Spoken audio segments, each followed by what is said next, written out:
नमस्कार, स्वागत है आप सभी का। मैं हूं आपके साथ कुमार कुणाल धीरज। आप देख रहे हैं मुद्दा मुद्दा में। आज बातचीत करेंगे पंचायत चुनाव में बदलाव के पहल की। बात उत्तर प्रदेश की ही होगी क्योंकि अगले साल उत्तर प्रदेश में पंचायत के चुनाव होने वाले हैं। इसको लेकर जहां एक तरफ तैयारी शुरू हो चुकी है तो वहीं उत्तर प्रदेश सरकार अब जिला पंचायत अध्यक्ष और ब्लॉक प्रमुख का चुनाव सांसद और विधायक की तरह सीधे जनता से कराने पर विचार कर रही है। प्रदेश के पंचायती राज मंत्री ओम प्रकाश राजभर भी जल्द ही इस संबंध में केंद्र को प्रस्ताव भेजने की बात कह रहे हैं। अगर इस प्रस्ताव पर अमल होता है तो आने वाले पंचायत चुनाव में लोग जिला पंचायत अध्यक्ष और ब्लॉक प्रमुख के लिए सीधे वोट कर सकेंगे। वर्तमान व्यवस्था पर निगाह डालें तो चुने गए पंचायत सदस्य मिलकर जिला पंचायत अध्यक्ष का चुनाव करते हैं, तो वहीं ब्लॉक प्रमुख के लिए निर्वाचित ब्लॉक सदस्य वोटिंग करते हैं। ब्लॉक प्रमुख और जिला पंचायत अध्यक्ष के चुनाव को शक्ति प्रदर्शन के तौर पर भी देखा जाता है। इसमें धनबल और बाहुबल का जमकर प्रयोग होता है। इन दोनों ही चुनाव में लगातार भ्रष्टाचार और सत्ता केंद्रीकरण जैसे आरोप लगते रहे हैं। उत्तर प्रदेश के पंचायती राज मंत्री ओम प्रकाश राजभर ने कहा कि इस मामले पर उनकी मुख्यमंत्री योगी आदित्यनाथ और केंद्रीय गृह मंत्री अमित शाह से मुलाकात और चर्चा हुई है। ब्लॉक प्रमुख और जिला पंचायत अध्यक्ष का चुनाव सीधे जनता से कराए जाने की बात अभी शुरुआती चरण में है, लेकिन ऐसा करने के लिए सरकार को संविधान में संशोधन करना होगा।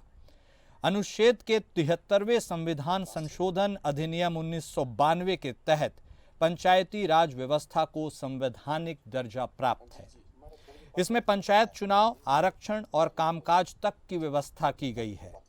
इसमें व्यवस्था दी गई है कि ब्लॉक प्रमुख का चुनाव क्षेत्र पंचायत के चुने हुए सदस्यों और जिला पंचायत अध्यक्ष का चुनाव जिला पंचायत के चुने हुए सदस्यों के जरिए कराया जाएगा। ऐसे में ब्लॉक प्रमुख और जिला पंचायत अध्यक्ष का चुनाव सीधे जनता से कराने के लिए संविधान में संशोधन करना होगा। अभी केवल उत्तर प्रदेश और मध्य प्रदेश में ही चुनाव सीधे कराने पर चर्चा चल रही है, लेकिन संविधान संशोधन की स्थिति में उसका अनुमोदन आधे से अधिक राज्यों से करवाना होगा। इसलिए यह मामला इतना आसान नहीं है। तो क्या सीधे जनता अब पंचायत के नुमाइंदों को चुनेगी? क्या संविधान में संशोधन होगा? और क्या योगी सरकार की जो पहल है और राजभर साहब की मांग है वह पूरी होगी और सभी दल इसके लिए मानेंगे? ऐसे बहुत सारे ज्वलंत सवाल हैं जिनके जवाब को आज हम ढूंढने टटोलने की कोशिश करेंगे। लेकिन असल मुद्दा यह है कि पंचायत चुनाव अब होने वाले हैं। 1 साल का वक्त कमोवेश बचा हुआ है, तैयारियां शुरू हैं। ऐसे में यह देखना दिलचस्प होगा कि यह फॉर्मूला क्लिक करता है, कब करता है, कैसे इस प्रक्रिया में पार्टीज आगे बढ़ती हैं, सरकार का क्या रुख रहता है और केंद्र सरकार क्या इस पर मानती है। इन सारे विषयों पर निगाहें बनी रहेंगी। उत्तर प्रदेश में अगले साल पंचायत चुनाव होने वाले हैं। तैयारियां भी शुरू हो चुकी हैं। ऐसे में इंडिया गठबंधन की बात करें या फिर एनडीए गठबंधन की बात करें, पंचायत चुनाव में जितने भी सहयोगी दल, चाहे इंडिया गठबंधन में हो या एनडीए गठबंधन में हो, वो अपनी अलग अलग राह टटोल रहे हैं, तलाश रहे हैं और उसी पर चलेंगे। मतलब सब अलग अलग चुनाव लड़ने के मोड में हैं। ऐसे में जो गठबंधन के तहत बात की जाती है वह धरातल पर क्यों नहीं पंचायत चुनाव में उतरती है, यह भी एक बड़ा सवाल है। पंचायत चुनाव में सब एकला चलो रे की नीति पर क्यों काम करते हैं? क्या इसे शक्ति प्रदर्शन के तौर पर भी देखा जाता है या फिर बार्गेनिंग कैपेसिटी के रूप में भी स्थापित किया जाता है, ताकि विधानसभा चुनाव में सभी क्षेत्रीय दलों को थोड़ा कुछ हद तक लाभ जरूर मिल सके सीटों के बार्गेनिंग को लेकर। और इसी मुद्दे पर आज हम अपनी चर्चा की शुरुआत भी करते हैं। हमारे साथ हमारे सभी खास मेहमान जुड़ चुके हैं। हमारे साथ समाजवादी पार्टी की तरफ से प्रवक्ता ओम प्रकाश आंबेडकर साहब जुड़ चुके हैं। हमारे साथ भारतीय जनता पार्टी की तरफ से प्रवक्ता गौरव मिश्रा साहब जुड़ चुके हैं। सुभाषपा पार्टी की तरफ से प्रवक्ता सुभाष चंद्र साहब जुड़ चुके हैं और हमारे मैनेजिंग एडिटर एपीएन विनय राय सर भी हमारे साथ जुड़ चुके हैं। आप सभी खास मेहमान का स्वागत है। सबसे पहले सुभाष चंद्र साहब, रुख आपका करेंगे क्योंकि मांग आप ही के मंत्री ने की है, आप ही की पार्टी ने की है। क्या कुछ सोच समझकर आपने यह मांग रखी है कि आपको संविधान में संशोधन तक करने के लिए केंद्र को राजी करना होगा। इसके पीछे असली एजेंडा क्या है, आप ही पहले बता दीजिए।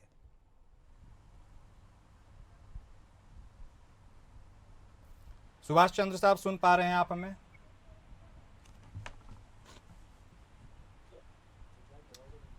चलिए, हमारा संपर्क अभी उनके साथ स्थापित नहीं हो पा रहा है। प्रयास करेंगे फिर से जुड़ने का, लेकिन एक बार ओम प्रकाश आंबेडकर साहब, प्रवक्ता समाजवादी पार्टी साहब, उनसे ही ओपनिंग कमेंट और उनका रुख ले लेते हैं। आंबेडकर साहब, ये कौन सी नई नीति तलाशी जा रही है? ऐसे में संविधान संशोधन तक का इशारा हो रहा है। क्या आपको लगता है कि पंचायत चुनाव में यह नई व्यवस्था को लेकर सभी दल तैयार होंगे या गतिरोध की स्थिति एक बार फिर से पनपेगी? नहीं सर, मैं इस संबंध में बताना चाहता हूं आपको। हमारे राष्ट्रीय अध्यक्ष माननीय अखिलेश यादव जी का निर्णय ही अंतिम होगा, लेकिन इस संबंध में ये बात सही है कि देश में जितने भी चुनाव हैं, अगर वो पब्लिक के द्वारा, आम मतदाता के द्वारा किए जा रहे हों, किए जाएं, तो लोकतंत्र जिंदा रहेगा इंडिया का।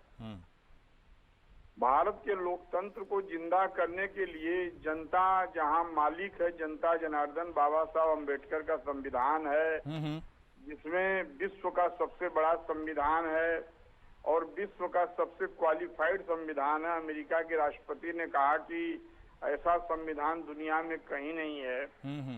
तो इस संबंध में मुझे ये जरूर कहना है कि किसी भी प्रकार का चुनाव, पंचायत का ही, ब्लॉक प्रमुख का ही नहीं, इंडिया के अंदर कोई भी चुनाव हो, उसको आम जनता करे ताकि संविधान और लोकतंत्र दोनों मजबूत रहे। मतलब ऐसे में तो आप कह रहे हैं कि आप राजभर साहब का साथ देने के लिए लगता है तैयार है, क्योंकि मन तो आपका वही कह रहा है।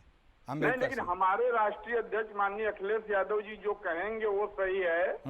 मैं अपनी राय दे रहा हूँ कि बाबा साहब अम्बेडकर का संविधान भारत में, इंडिया में है, जिसके तहत हम सभी लोग शासित हैं। संविधान की जो व्यवस्था है उसका सम्मान है, लेकिन मैं राजभर साहब की बात का मैं मतलब सपोर्ट नहीं कर रहा हूं। मैं इस संबंध में अपनी बात कह रहा हूं। ठीक है कि हमारी राष्ट्रीय अध्यक्ष माननीय श्री अखिलेश यादव जी की अगर सहमति बनेगी, उनका निर्णय अंतिम होगा, उन्हीं के तरफ से मैं ये बात कह रहा हूं कि देश में जितने भी चुनाव हों, वो जनता जनार्दन के माध्यम से हों, ताकि कोई राजतंत्र की व्यवस्था न हो सके। बाबा साहब अम्बेडकर ने कहा था कि जब इस देश में राजा जो है रानी के पेट से न होकर के मेहतरानी के पेट से पैदा होगा, गरीबों के पेट से पैदा होगा, तब हमारे संविधान की मंशा चरितार्थ होगी। ठीक है अम्बेडकर साहब, आप पार्टी के प्रवक्ता हैं, लेकिन आप अपनी निजी राय को भी स्पष्ट कर रहे हैं साफगोई से, यह भी देखने वाली बात है। सुभाष चंद्र साहब हमारे साथ, ठीक है, आ रहे हैं सर आपके पास। सुभाष चंद्र साहब भी हमारे साथ जुड़ चुके हैं, प्रवक्ता सुभाषपा की तरफ से।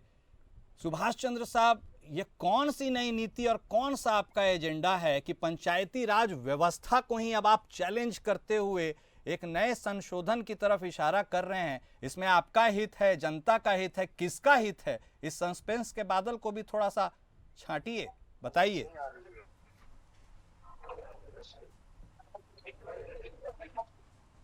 चंद्रा साहब, आवाज आ रही है आपको? एक बार फिर से उनसे बातचीत नहीं हो पा रही हमारी, एक बार हम प्रयास फिर से करेंगे। हमारे साथ हमारे मैनेजिंग एडिटर विनय राय सर भी लगातार जुड़े हुए हैं। विनय सर, इतना आसान है क्या कुछ कह देना और फिर उसे हासिल कर लेना, वह भी तब जब व्यवस्था इसकी इजाज़त नहीं देता, संविधान इसकी इजाज़त नहीं देता? ये कौन से अमूलचूल परिवर्तन की ओर सुभाषपा इशारा कर रही है और इसमें किसका फायदा है?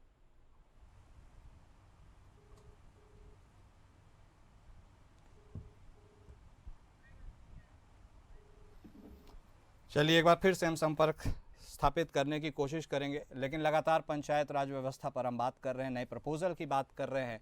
सुभाष चंद्र साहब, आपसे बात अधूरी सी रह गई थी, इसीलिए आप उसको जरूर कंप्लीट कीजिए। यह भी बता दीजिए कौन सा एजेंडा है वह आपकी पार्टी का जो अभी आप इस परिवर्तन की ओर इशारा कर रहे हैं? पहले क्यों नहीं कहा, अभी ही क्यों?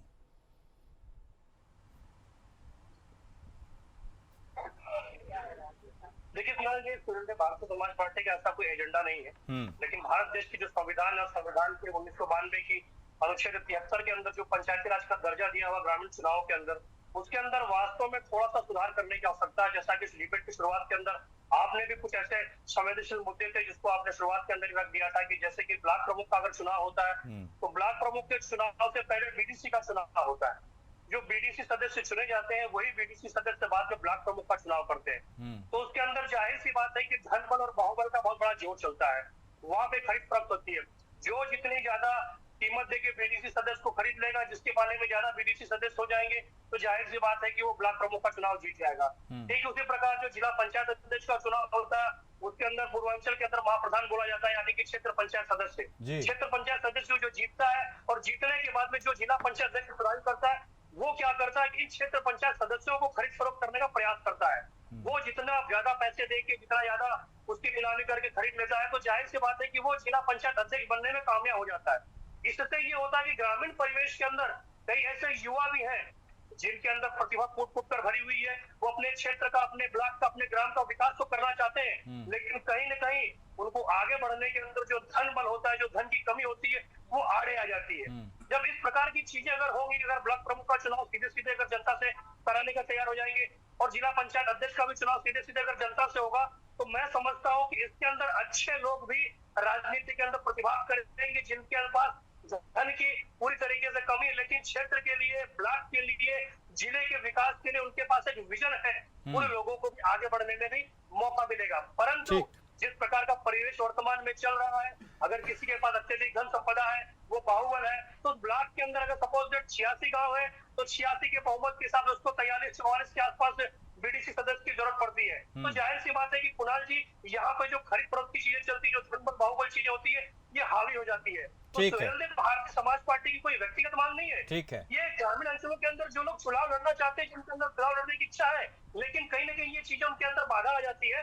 इन बाधाओं को दूर करने के लिए भारतीय समाज पार्टी ये मांग कर रही है। सोच तो आपकी अच्छी है, इरादे नेक लग रहे हैं, लेकिन इसमें भारतीय जनता पार्टी का क्या रुख है, अभी देखना होगा। मिश्रा साहब, क्रेडिट सारा सुभाषपा ले जाएगी? आपने तो अपने तरफ से पहल की नहीं है। ऐसे में यह जो नया शिगुफा छोड़ा गया है, फिलहाल तो हम यही कहेंगे, आगे इसके लिए बहुत कठिन चुनौती होने वाली है।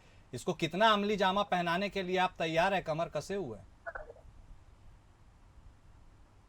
देखिए कुणाल जी, वन नेशन वन इलेक्शन का महाअभियान, और इसका सूत्रपात हमारी सरकार ने किया है। और हमारी सरकार का कोई भी घटक दल अगर कोई विषय उठाता है तो वो इस सरकार का ही विषय होता है।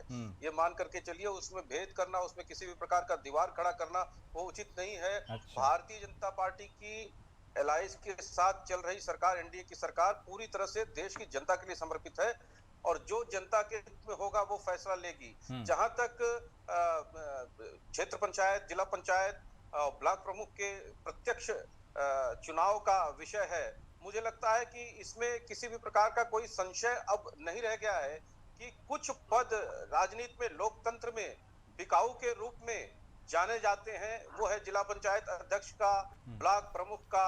सही कहा अभी पूर्व के प्रवक्ता महोदय ने कि किस तरह से पैसे से खरीद लिए जाते हैं सदस्य, और जो मनचाहा व्यक्ति, चाहे उसका बैकग्राउंड आपराधिक हो, व्यवसायिक हो, या फिर किसी तमाम सारे, अगर कन्विक्शन नहीं है तो आपराधिक मुकदमे भी लदे हो, तो भी वो एक सर्टिफिकेट संवैधानिक रूप से लोकतांत्रिक व्यवस्था में पा जाता है, अपने आप को स्थापित कर लेता है। तो कहीं न कहीं इन व्यवस्थाओं पर कुठाराघात करने का, इस पर प्रतिबंध लगाने का शुरुआत करना ही पड़ेगा।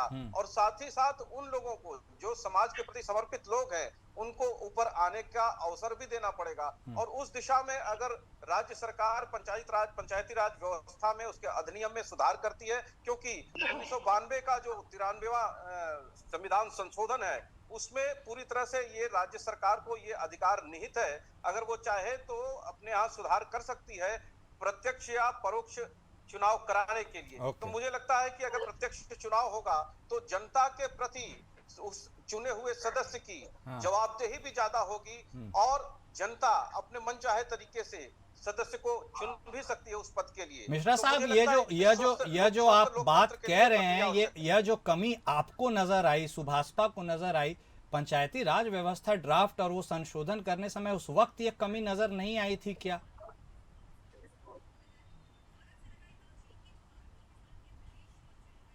सुन पा रहे हैं मिश्रा साहब? मैं पूरा सुन नहीं पाया कुणाल मैं जी, ये बोल आपका रहा हूं कि आवाज जो ब्रेक हो रही कमी है। आपको आज नजर आ रही है कि इसमें धनबल, बिल्कुल। बाहुबल, ये सारी चीजों का उपयोग होता है, जब ये ड्राफ्ट किया गया था व्यवस्था या फिर जब संशोधन हुआ, उस वक्त के बुद्धिमान विद्वान लोग को आप कह रहे हैं ये चीजें समझ नहीं आई थी क्या?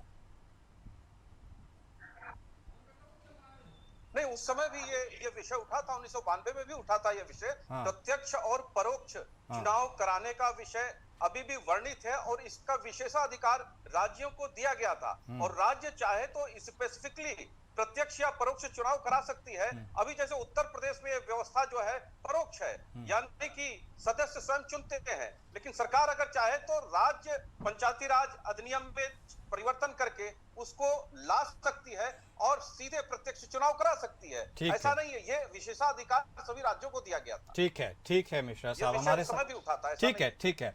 हमारे साथ मैनेजिंग एडिटर एपीएन विनय राय साहब भी जुड़े हुए हैं, उनका भी रुख कर लेंगे।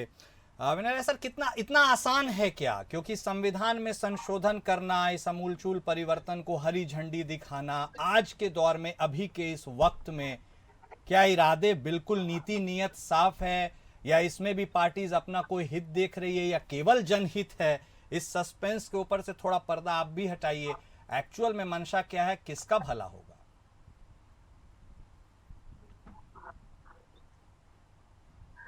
इसमें सबसे बड़ी बात है, इसमें जनता का भला होगा। मुझे जो लगता है, जो बात अभी तक सारे प्रवक्तागणों ने बोली, उसमें सबसे मूलभूत बात वाकई यही है कि कोई भी ब्लॉक प्रमुख का जो चुनाव होता है, 80 बीडीसी है, कहीं 90 है, कहीं 120 तक है।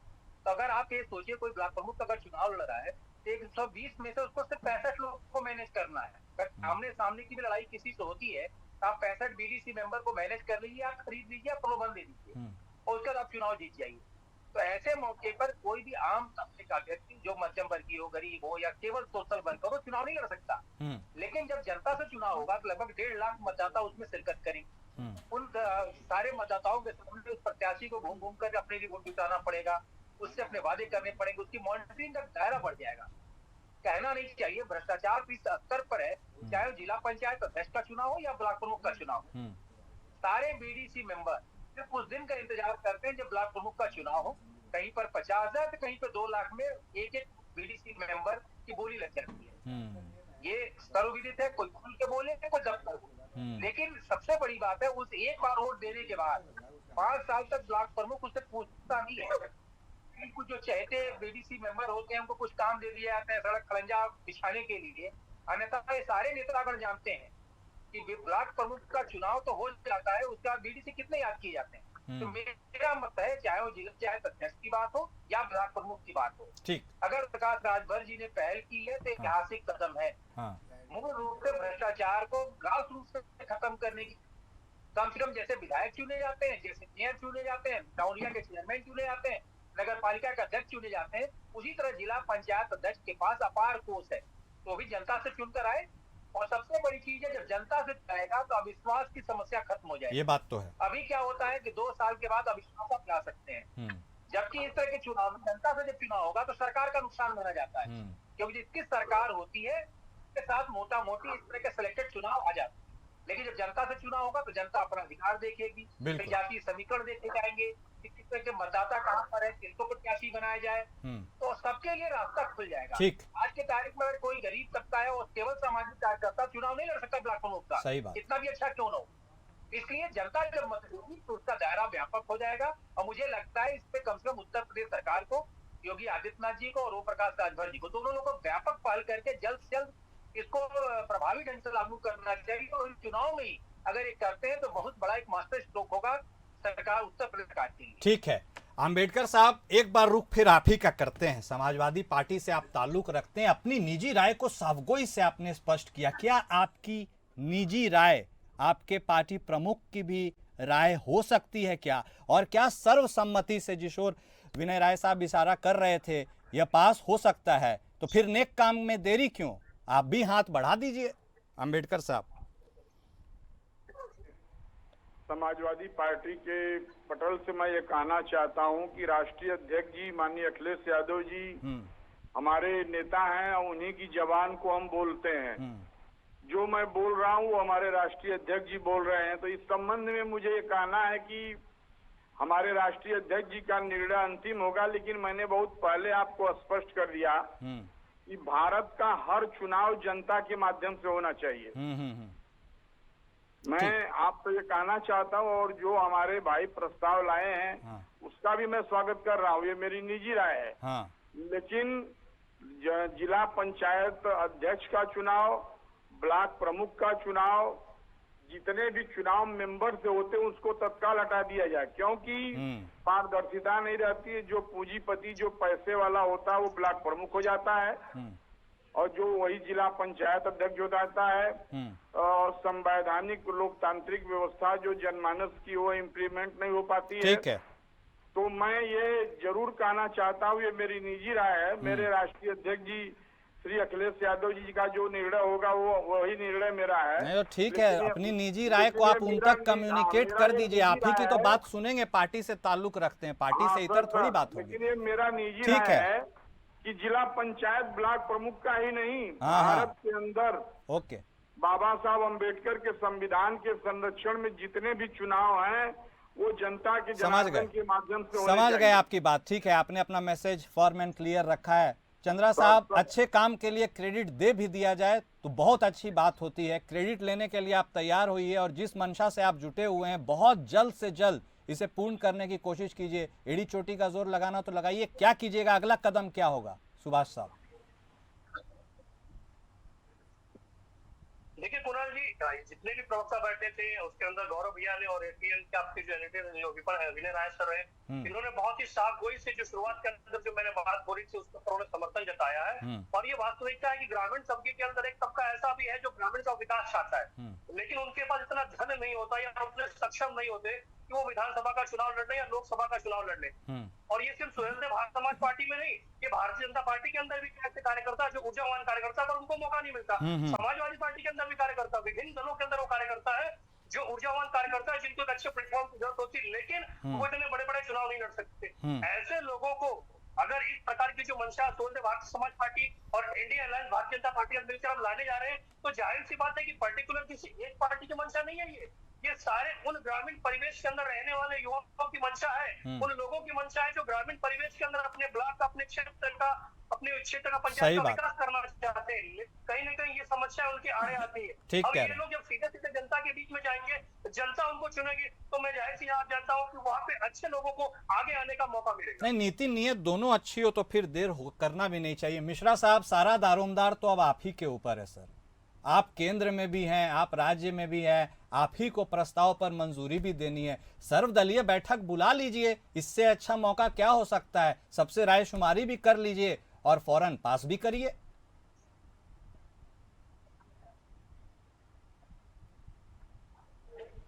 मिश्रा साहब। कुणाल जी, जितना मैं समझ पाया, देखिए देश की जनता कुणाल जी, देश की जनता बहुत वाइब्रेंट हो चुकी है और वो सीधे निर्णय लेना जानती है, और उसने 3 बार सीधे प्रधानमंत्री चुनकर ये संदेश दे दिया कि लोकतंत्र के माध्यम से किसी भी पद पर हम अपने अपेक्षित, अपने पसंद के उम्मीदवार को बैठा सकते हैं। इसलिए आता है कि वो चुनाव जो जहां मैनिपुलेशन सर्वाधिक रहा है, जहां की निष्पक्षता कलंकित रही है, लगातार रही है, उसको भी स्वच्छ किया जाए, साफ किया जाए। नहीं ठीक है, वो मैं समझ गया मिश्रा साहब, माफ कीजिए आपको टोक रहा हूं, लेकिन मैं यह कह रहा हूं आपको जब सारी पार्टी कमोवेश राजी है तो फिर इसमें देरी करना क्या है। सर्वदलीय बैठक बुलाइए, सबसे बातचीत कीजिए, आगे बढ़ाइए।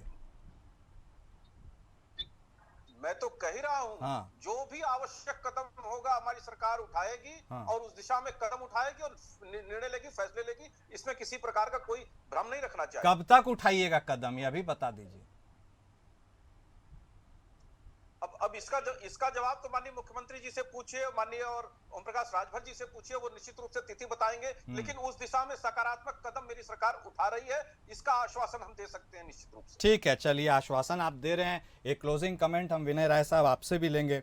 सर देखिए, बहुत कम ही ऐसा मुद्दा होता है, मौका होता है जब देखते हैं क्रॉस पार्टी लाइंस लोग सेम विचारधारा के साथ आगे बढ़ते हैं। तो अब इस मुद्दे पर आपको क्या लगता है, कोर्स ऑफ एक्शन क्या होगा, आगे का परिणाम क्या होगा?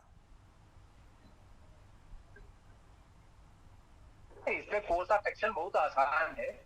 इसमें पंचायती राज विभाग की तरफ से प्रस्ताव बन के जाएगा कैबिनेट के पास, कैबिनेट उसका अनुमोदन करे। अभी आपका मानसून सत्र आने वाला है, ये विधानसभा से ही पास हो सकता है, कोई घर पे चौराहे पर बैठ के इसके डिस्कशन से केवल एक माहौल बन सकता है। लेकिन अगर कानूनी जामा इसको पहनाना है, इसको कैबिनेट से ही पास करके विधानसभा ले जाना पड़ेगा, विधानसभा में इसको पास करें और इसको इम्प्लीमेंट करें। क्योंकि सबकी जो दर्द है और सबकी जो राय है, मुझे एकदम साफ कहना है इसमें कि अभी भी अगर आप पूरा मूल्यांकन करेंगे किसी भी प्रदेश के अंदर, तो उसमें अभी ऐसे चुनाव में या तो धन बल हावी है, या तो राजनीतिक परिवार की पीढ़ियां उस पर हावी। जो एक बार बन गया उसने मैनेज किया, अगली बार बना, या कोई सांसद के परिवार का सदस्य कोई बैठा है, कोई विधायक के परिवार का सदस्य कहीं बैठा है।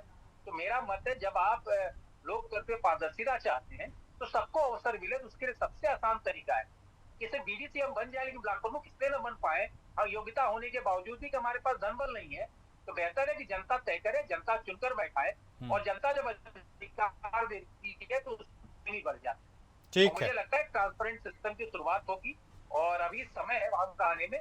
इसमें ओम प्रकाश राजभर जी कागजी तौर पर अपना कोरम पूरा करें और उसको लेकर कैबिनेट के पास कम से कम जाएं, कि लगे कम से कम कागजी तौर पर कुछ बेहतर काम इस दिशा में शुरू हो चुका है। ठीक कह रहे हैं सर आप, लगना चाहिए और करना भी चाहिए। बहुत शुक्रिया आप सभी खास मेहमान का अपना वक्त निकालने के लिए, हमारे साथ इस चर्चा में शामिल होने के लिए। तो देखिए, पंचायत चुनाव व्यवस्था में क्या आमूलचूल ये परिवर्तन होगा, यह इस पर भी निर्भर करता है कि कब सब पार्टीज एक मत होकर के कदम आगे बढ़ाएंगी। और यदि इतना अच्छा यह प्रस्ताव है तो इसमें देरी करनी भी नहीं चाहिए, क्योंकि बात जनहित की है। मुद्दा में मेरे साथ आज बस इतना ही। नमस्कार।